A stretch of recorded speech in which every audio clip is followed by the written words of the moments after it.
ఇలా మిస్సింగ్ అనే అంశం మీద ఈరోజు పెద్ద ఎత్తున వైఎస్ఆర్సీపీ ట్రోల్ చేస్తుంది. పవన్ కళ్యాణ్ గారిని టార్గెట్ చేస్తా హిట్ చేస్తున్న నేపథ్యం. ఆయన 30,000 అన్నారు. 663 మంది మాత్రమే. అది కేంద్ర ప్రభుత్వం దగ్గర ఉన్న పక్కా లెక్క.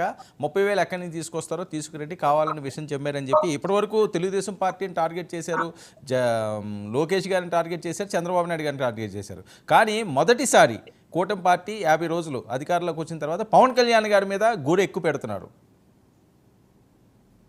వర్మ గారు, ముందుగా మీకు 99 వీక్షకులకు అదే విధంగా ప్రియాది ప్రేమైన నా సోదరుడు తాతంశెట్టి నాగేంద్రకు, పెద్దలు మాణిక్రావు గారికి, ఆంజనేయ రెడ్డి గారికి అందరికి కూడా శుభ సాయంత్రం. ఇక్కడ కొండను దోవి ఎలకన పట్టారండి ఈ యొక్క కూటమి ఎంపీలు. పార్లమెంట్ లో ఏంటంటే విపరీతంగా ఆంధ్రప్రదేశ్ రాష్ట్రంలో జరిగిపోయింది 5 ఏళ్లలో డేటా ఇవ్వమని చెప్పేసి అడిగితే, ఆ మిస్సింగ్ కేసులు ఏదైతే మా రాజేంద్రనాథ్ రెడ్డి గారు 741 మాత్రమే మేము తేల్చాల్సి ఉంది అని చెప్పి ఆయన ఆ రోజు క్లారిటీ ఇచ్చారు. దానికన్నా కూడా ఇప్పుడు సంఖ్య తక్కువ, 663. దీని వల్ల ఇక్కడ ఏం జరుగుతా ఉందంటే, ఏదన్నా వీళ్ళకి కక్ష ఉంటే, ఎందుకంటే అసత్యాలతోటి, అబద్ధాలతోటి, తప్పుడు మాటలతోటి అరచేతిలో వైకుంఠం చూపించి అధికారం అయితే దక్కించుకున్న వాళ్ళు పరిపాలించమనండి. వాళ్ళ ఆశయాల మేరకు పరిపాలించమనండి. ప్రజలు ఆశించిన దాని మేరకు పరిపాలించమనండి. కానీ జగన్మోహన్ రెడ్డి గారి మీద కోపంతో ఆంధ్రప్రదేశ్ ప్రజల్ని దొంగలుగానో, ఏదో ఉమెన్ ట్రాఫికింగ్ కి పాల్పడే వాళ్ళలాగానో వీళ్ళని ఇట్లా తయారు చేయవద్దండి దయచేసి. ఎందుకంటే ఇది ఎక్కడొచ్చిందంటే సమస్య, నేను వాళ్ళు 44,000 మంది అనగానే నేను అర్థం కాక ఒకసారి మొత్తం చెక్ చేశాను.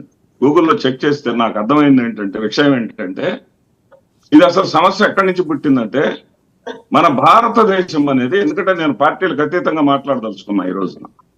భారతదేశం అనేది ఒక స్త్రీని గౌరవించటంలో ప్రపంచంలో అగ్రస్థానంలో ఉందని చెప్పేసి మనం అనుకుంటా ఉంటాం.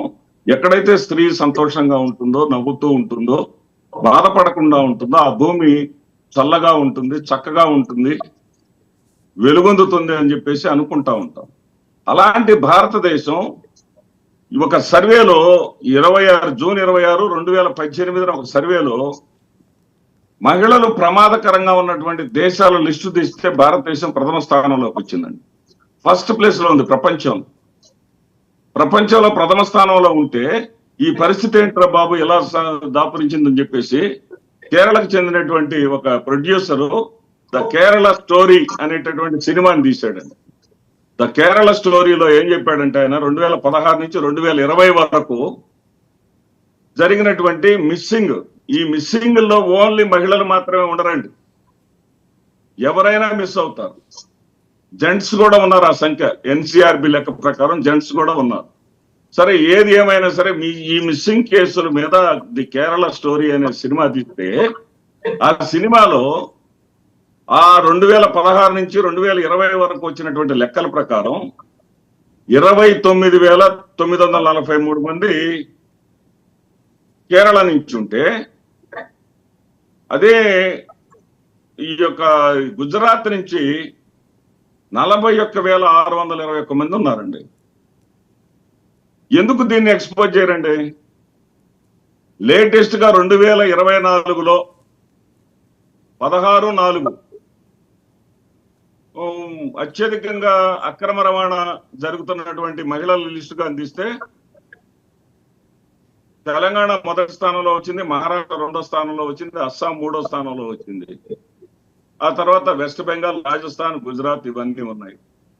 మరి వీటన్నిటినీ కాదని ఆంధ్రప్రదేశ్ ప్రజల్ని, జగన్మోహన్ రెడ్డి గారి మీద కోపం ఉంటే మీరు తీర్చుకోండి బాబు.